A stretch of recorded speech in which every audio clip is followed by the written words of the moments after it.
चींटी और टिड्डा गर्मियों की एक सुनहरी सुबह थी।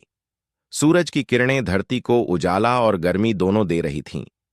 एक हरे भरे मैदान में टिड्डा खुशी खुशी अपनी बांसुरी बजा रहा था। वह मस्त होकर कूदता फांदता गुनगुनाता फिर रहा था। उसके लिए यह मौसम मौज मस्ती का था।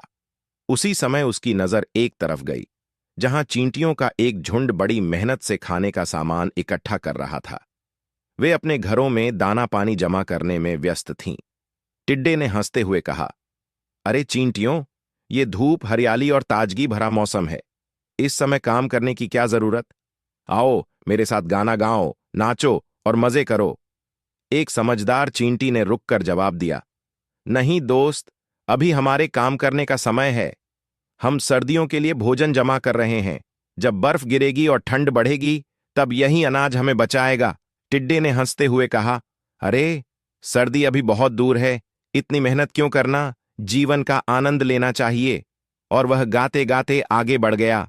समय बीता, गर्मियां खत्म हुईं, बारिश का मौसम आया और फिर धीरे धीरे ठंड बढ़ने लगी। जल्द ही हर तरफ बर्फ की चादर बिछ गई।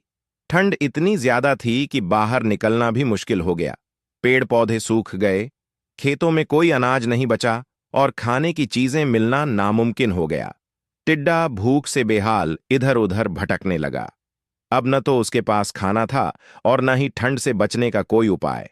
वह ठिठुरते हुए सोचने लगा, काश मैंने भी गर्मियों में मेहनत की होती तो आज इस मुसीबत में न फंसता।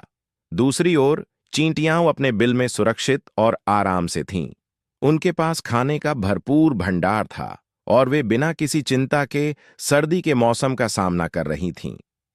शिक्षा: जो समय रहते मेहनत करता है, उसे भविष्य में कभी परेशान नहीं होना पड़ता।